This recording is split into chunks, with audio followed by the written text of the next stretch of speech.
Part 2.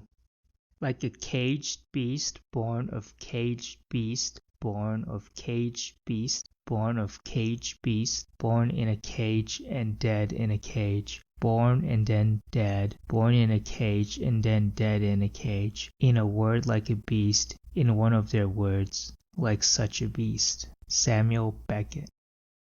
Chapter 1. When he wakes, his body is covered in a film of sweat. It's not hot outside, not yet, not during the spring. He goes to the kitchen and pours himself some water. Then he turns on the TV, presses the mute button, and flips through the channels without paying attention. Eventually, he stops on a channel that's replaying old news from years ago. People had started vandalizing urban sculptures of animals. The program shows a group of individuals throwing paint, rubbish, and eggs on the Wall Street Bull. Then it cuts to other images, a crane raising the bronze sculpture that weighs more than 3,000 kilograms. The bull moving through the air while people look on in horror, point at it, cover their mouths. He switches the mute button off, but keeps the volume low. Isolated attacks had taken place in museums. Someone had slashed Klee's cat and bird at the MoMA. The news discussed experts' efforts to restore the painting. At the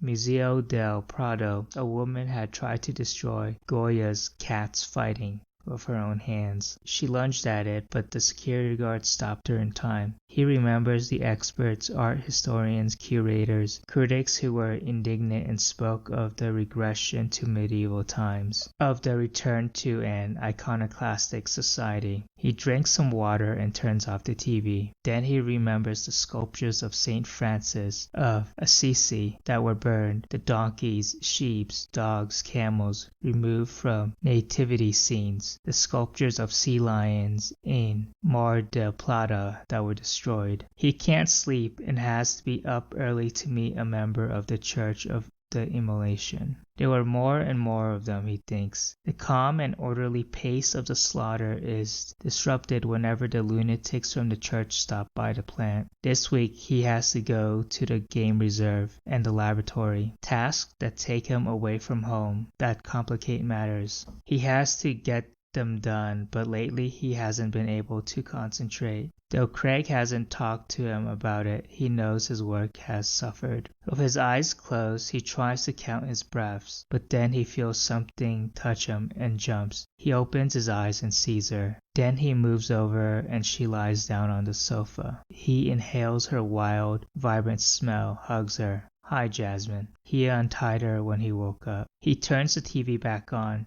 She likes to look at the images. At first she was afraid of it and tried repeatedly to break it. The sounds were grating, the images put her on edge. But as the days passed, she understood that the device couldn't hurt her, that what occurred inside it wouldn't do anything to her. And she became fascinated by the images. Everything was a source of surprise. Water coming out of the tap, the new delicious food that was so different from the balanced feed, music on the radio, taking showers in the bathroom, the furniture, walking freely through the house while he was around to keep an eye on her. He straightens her nightgown. Getting her to wear clothes was a task that required a huge amount of patience. She ripped her dresses, pulled them off, urinated on them. Far from getting angry, he was amazed at the strength of her character, at her tenacity. Over time, she understood that the clothes covered her up, that in a way they protected her. She also learned to dress herself. She looks at him and points to the TV. She laughs. He does too,